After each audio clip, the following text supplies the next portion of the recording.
Hej, jeg hedder Thomas Jensen. Jeg er studerende ved Erhvervsakademiet Lillebælt på 5. semester, og jeg skal fortælle jer lidt om ledelse.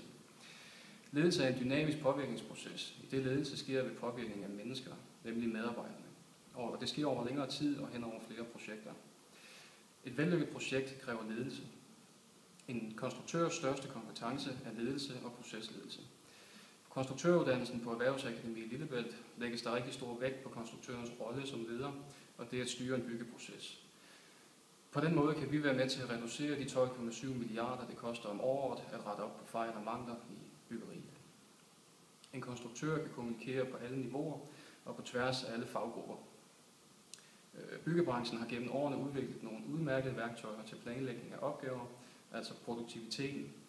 Men der er stadig plads til forbedring, når man taler om organisering af ressourcer i forhold til de opgaver, altså effektiviteten. Byggebranchen har en kultur i forhold til kommunikation og formidling, der har hårdt brug for dygtige procesledere.